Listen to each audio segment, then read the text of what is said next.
Kdo si ti, ki bi lahko bil moj sodnik? Človek ali Bog?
Dokler bomo menili, da ima vesolje svoj začetek, lahko sklepamo, da ima tudi svojega stvarnika.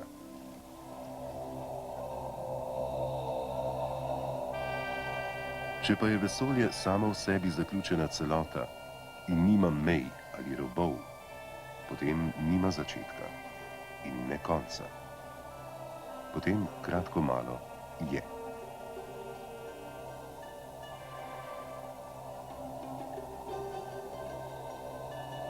Spoznati, raziskati, morda celo gospodariti. To so tista gibala, ki nas nenehno ženejo, da hočemo više, globlje.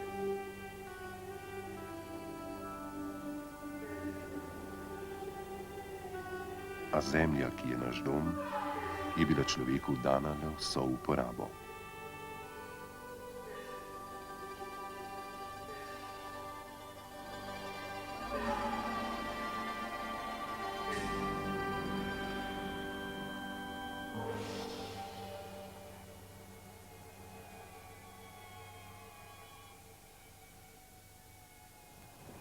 In nekoč, ko se je mesečina pretakala v jutro, je človek dojel, da je laže trkati na nebeška vrata, če imaš kot vernik pred seboj Boga.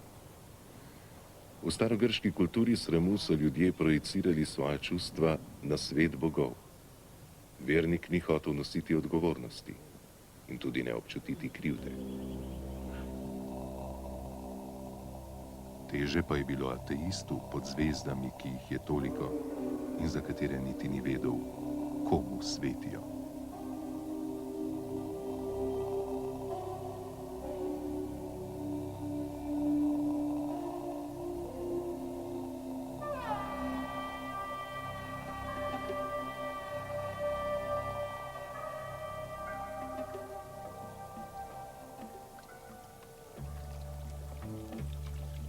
V zgodbi iz 20. stoletja pa je svetloba potovanje delcev, ki nimajo ne mase, ne naboja. Naša luč utripa.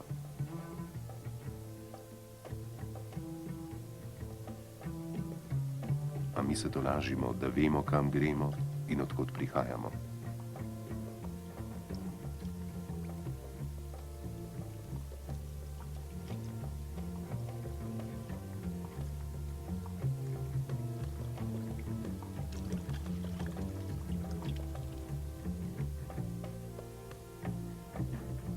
In če tudi pozabljeni titani groze, da se čas izteka, sami menimo, da imamo še veliko časa.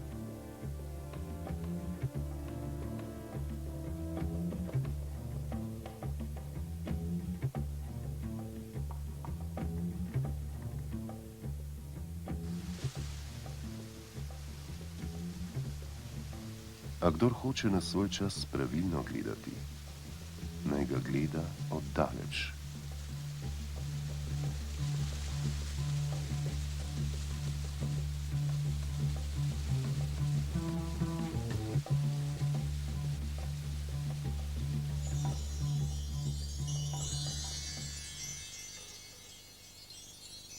Izteka se stoletje, v katerem živimo. In upravičeno se vprašamo, kako bivamo mi, potomci velikih pokopanih civilizacij.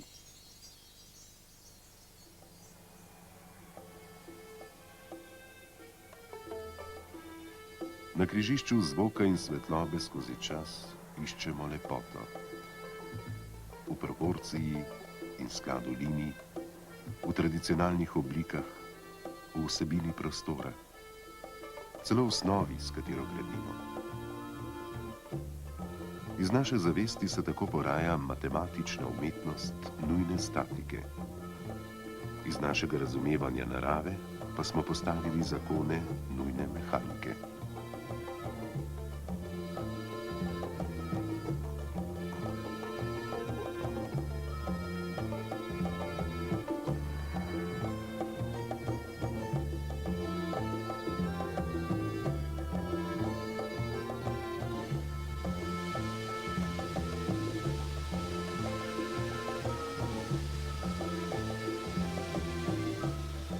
Gradimo in podiramo, tako kot mnogi pred nami. Naše delo pa je lažje, saj gradbeništvo že stoletja pozna pomen veziva.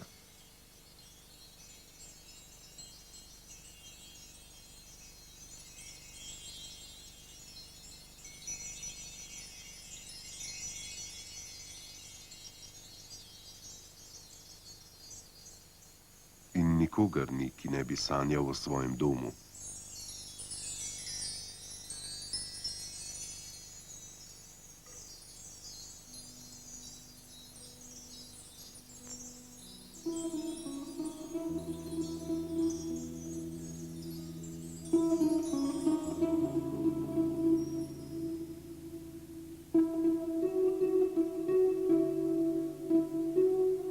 Občutek varnosti in ugodja, odnos, zaradi katerega se nenehno vračamo v zavetje, v prostor s svetlobo, toploto, med stene z barvo, z vzorci, z okni.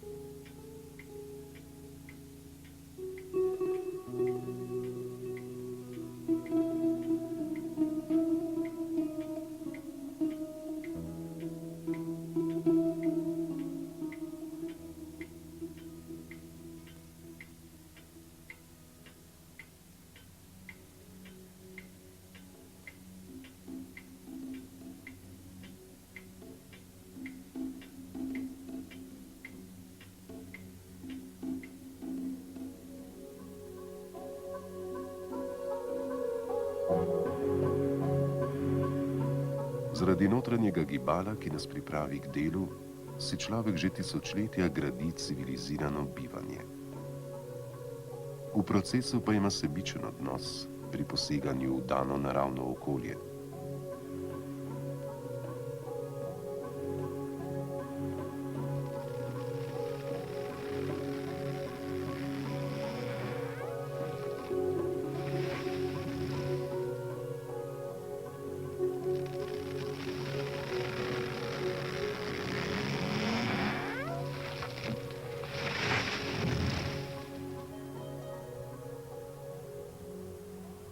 In sodobno življenje seveda potrebuje dodatne vire energije.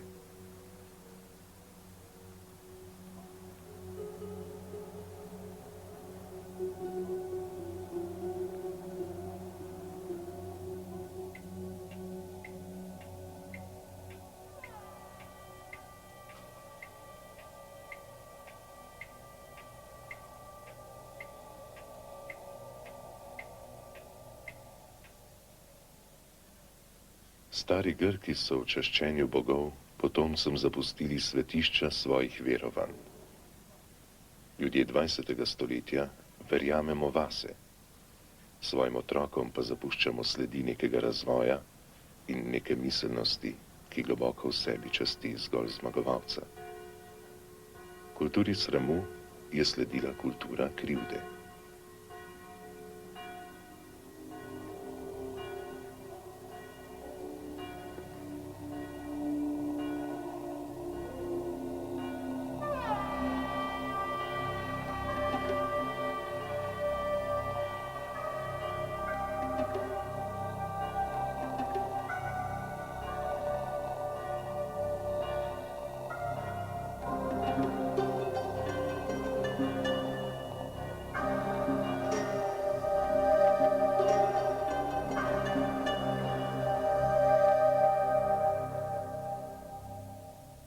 Vernik se je zavedal odgovornosti za svoje dejanja in nenadoma občutil krivdo.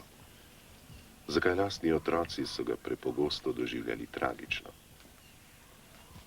In ni ga bilo gledališča, v katerem bi si grešnik ob gledanju starogrške tragedije lahko izničil svoj greh. A to tudi ni bil namen dramske vrste. V tragediji je najpomembneje uzreti močno izraženo veličino duše, ki v nas vzbudi nežno občudovanje. To občudovanje povzdigne našega duha, okrepi naš pogum in dušo globoko gane.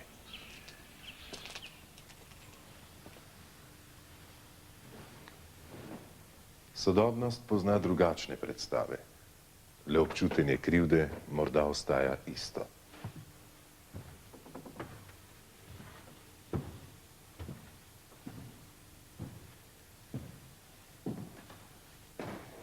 V današnjih domovih pripravljamo otroke, da bodo nekoč nekje odkrili pot k izviru.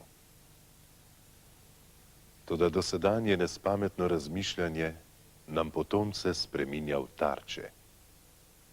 In okolje povratno vpliva na človeka.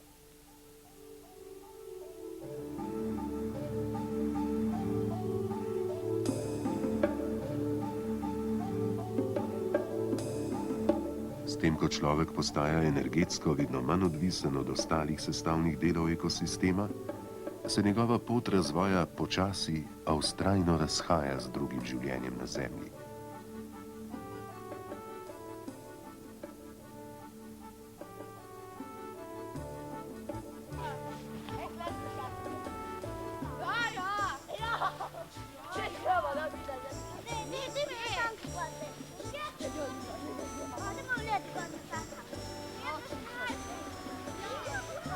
Otrok mi pomeni novo življenje, otrok pomeni meni, verjetno svojim roditeljem, svojim vzgojiteljem in svojim varuhom radost, veselje.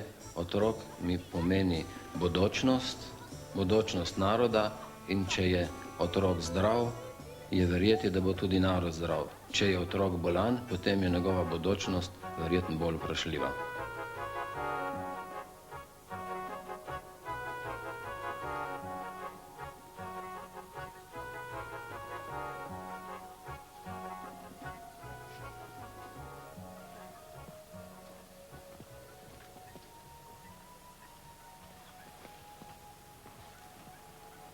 Mesto leži v ozki, dolgi dolini, ki je v zimskem času slabo prevetrena. Koncentracije dražečih plinov ter grobih delcev dima so v dolini pogosto nadpovprečne.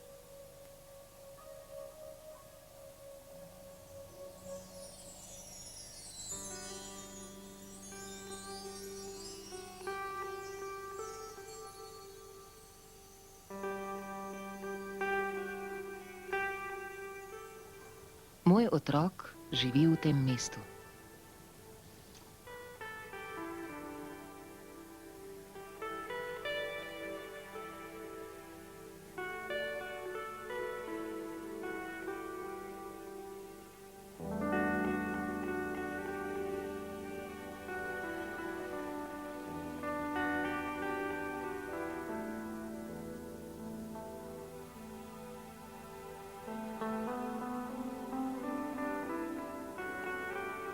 Onesnaženo okolje napada njegovo kožo, njegova dihala. Toda midva sva vztrajna.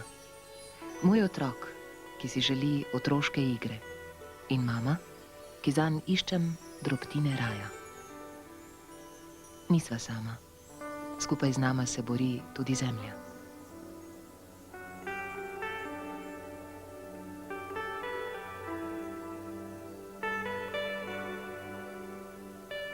Zima, zima bila, v gori sedela, pa tako je pila, da bo Mirka vzela, ker se Mirko nič ne uči.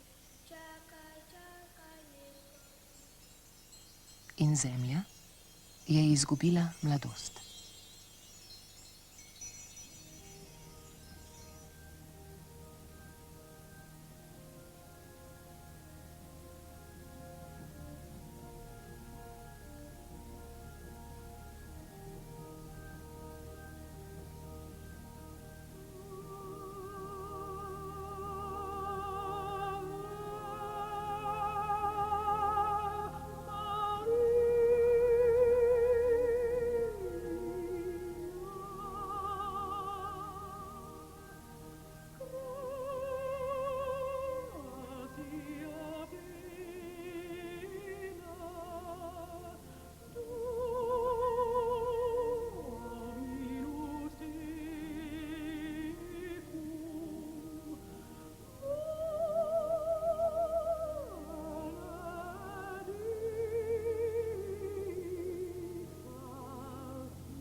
Iskanja so tisti mostovi, po katerih se vračamo v preteklost in po katerih potujemo v prihodnost. V sedanjosti pa so minevanja, ker mi lahko odrastemo samo na poteh, ki imajo srce.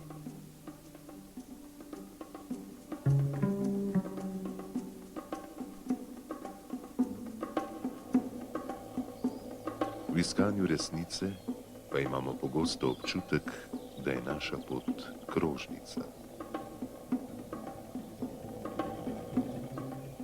In dometi moramo, da čas ni povsem neodvisen od prostora, temveč je s prostorom združen v celoto.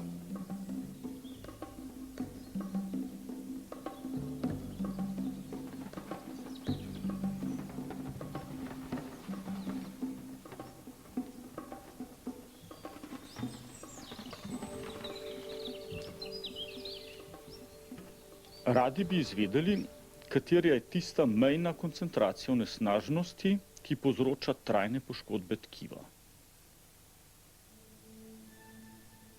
Košček živalskega tkiva uporabljamo kot model, na katerem lahko opazujemo in ugotavljamo spremembe na površini sluznice dihal. Nekako samo po sebi se postavi vprašanje, ali je mogoče z mikroskopom videti že tiste zgodne, neznatne spremembe dihalne sluznice, ki jih izzove onesnažen zrak. Tole, tu, je površina sluznice sapnika.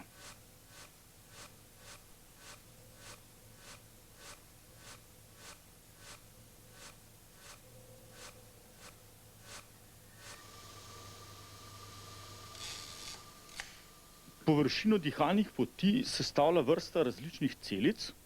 Vsako od teh celic opravlja tudi določene naloge. Čisti površine dihalnih poti, vlaži v zrak, zagotavlja obrambo. Na dražljaj onesnaženega zraka se sluznica odzove s povečanim izločanjem sluzi, kar opazimo na posnetku kot mehurčke na površini, ali pa se seveda odzove z neusklajenim utripanjem migetalk. Pri močneje onesnaženem zraku se na površini sluznice pojavijo na videz bolj dramatične spremembe. Nekatere celice izstopijo iz epitela, izgubijo svojo značilno obliko in pri tem verjetno odmrejo. Zaradi zunanjih vplivov nastajajo verjetno tudi pleše, ko celice na nekem celotnem področju izgubijo migetalke. V nekaterih primerih pa opažamo na površini tudi globoke razjede. Toda zapažamo, da ko se koncentracija škodljivih snovi v ozračju zmanjša, se poškodovano tkivo izjemno hitro obnavlja.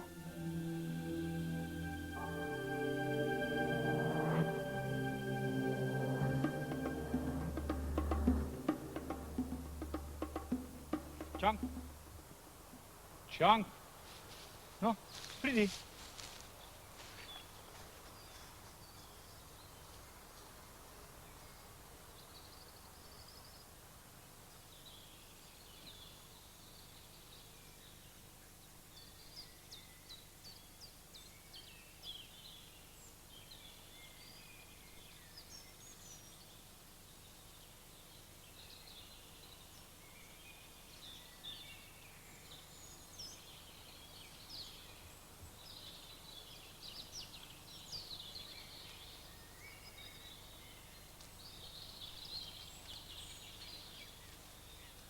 Včasih, če želimo razumeti kakšen dogodek na živem, nam ne ostane v končni fazi nič drugega, kot da poskušamo razumevanje prenesti in izvesti poskus na živali.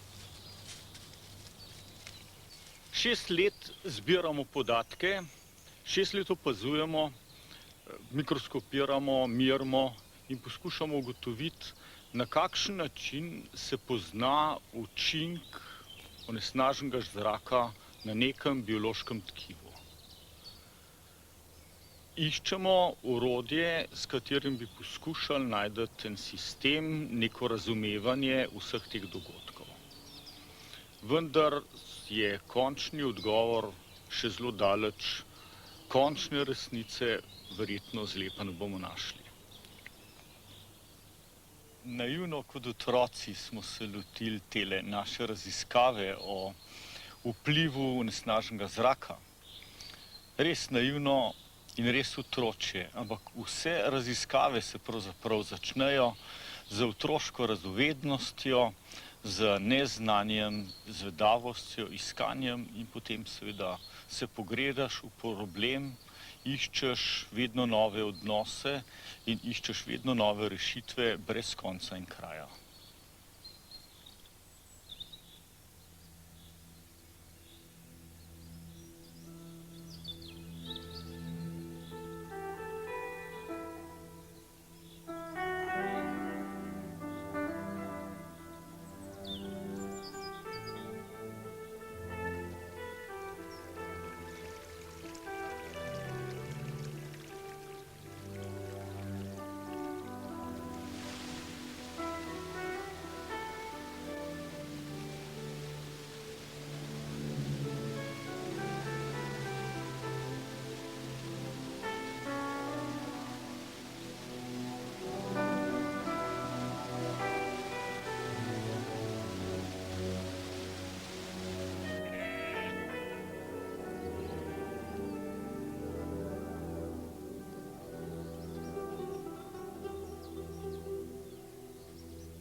Navadno mlad človek nikoli ne pomisli, da najbolj kvalitetno živi, če živi seveda naravno, ker se do takrat še nikoli ni srečal z boleznijo.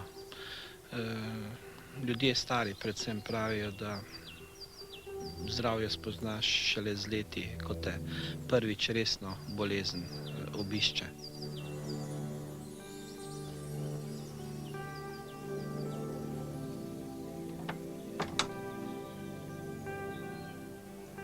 Kako ste kaj, gospa? Dober, kar Zdravje gre na bolj, kot zgleda. gre na bolj, No, gre. lepo, lepo. Ja.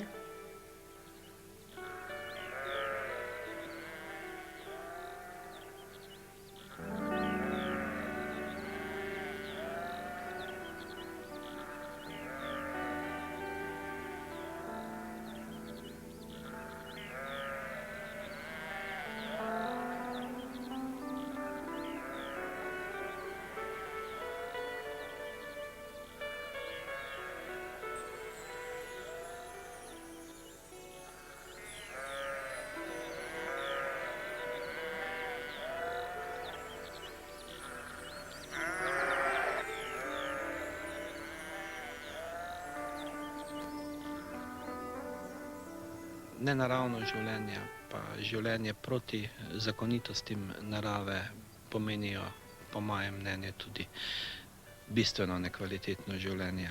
Človek je z številnimi vezmi povezan z naravo in zato narava od njega tudi zahteva, da živi z njo v nekakšnem sozvočju.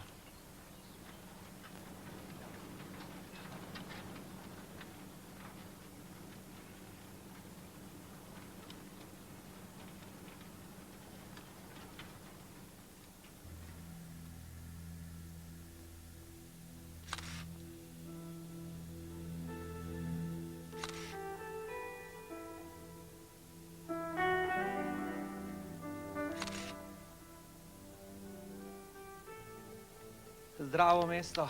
Ja, projekt zdravega mesta je lepa zamisel, samo če stojiš na tako pokrajino, kot jaz stojim, ne vem, kdaj bo uresničljiva. Vsako zimo poslušamo radijska sporočila, naj bodo stari ljudje pa otroci raj v stanovanju kot zunaj. Ja, sem za lepo.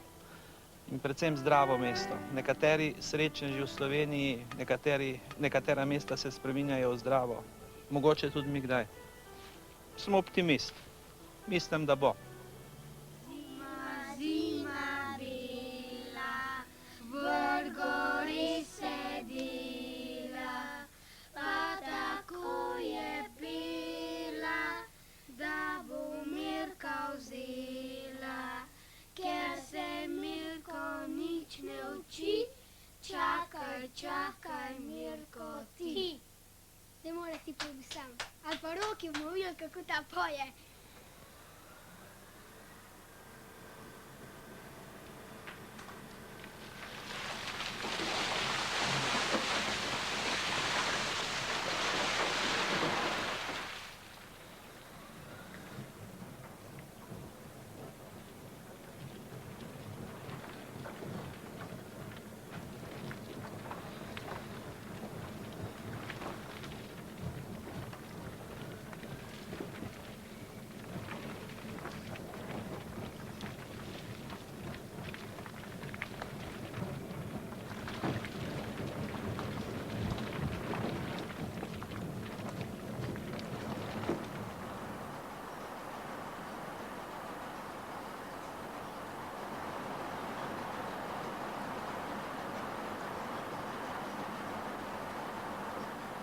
Cementarna Trbovlje je delovna organizacija, ki bo drugo leto praznovala 120 let. S tem svojim delovanjem v okolju v 120 letih je povzročala takšne in drugačne neprilike občanom in okoličanom, vendar v 120 letih se je razvila v delovno organizacijo, ki v današnjem času, tudi v ekološkem smislu, ne obremenjuje okolja več, kot dopuščajo današnje možnosti tehnologije. Cement je v današnjem času še vedno eden najvažnejših gradbenih materialov. Slovenija ga je pred leti porabila v svojem malj brizantnejšem razvoju preko milijon, tudi 1.300.000 ton, da bi v današnjih dneh, recimo lansko leto smo prodali v Sloveniji približno 200.000 ton cementa. Skratka, zadeve so se malo ravnale, vendar še vedno je cement ta, ki gradbeniku praktično edini omogoča normalno delo z današnjim tehnologijami. Če umestim sebe kot človeka v ta prostor, jaz sem direktor cementarne Trbovlje, istočasno od nedavnega tudi župan mesta, kar pomeni, da je ta dilema ekologija, proizvodnja, ekološke obremenitve na eni strani, ki me težijo tako kot direktorja, na drugi strani pa kot župana. Dilema, ki je praktično tudi večna dilema med tehnološkim razvojem, med zaslužkom v delovni organizaciji in med motnjami, ki jih ta delovna organizacija oziroma ta tehnologija v okolju povzroča. Mogel bi poudariti, da smo v cementarni Trbovlje, upam si trditi, ekološko osveščeni, saj smo v preteklih 5-6 letih investirali približno 15 milijonov nemških mark, poudariti moram lastnih sredstev, izključno v ekologijo, tako da lahko danes trdim, da smo, kar zadeva ekologijo, zadeve uredili tako, kot jih je mogoče z današnjo tehnologijo in z današnjim znanjem urediti tudi v svetu.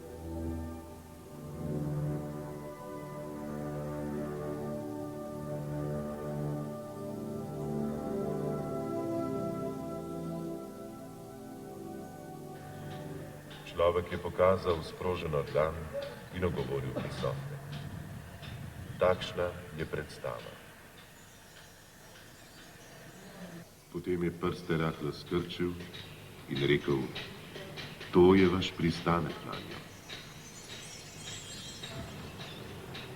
Prste je stisnil v pest in zavzdihnil. To je dojemanje resnice. Nato je pest objel z roko ter se poslovil. In to je razumevanje, ki je lastno samo modremu.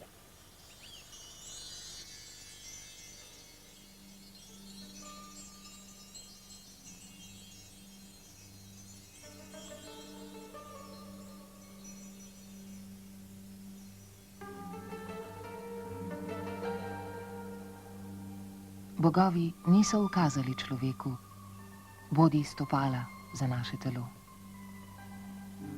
In rojstvo vsakega otroka je znamenje, da ti bogovi še niso obupali nad človekom.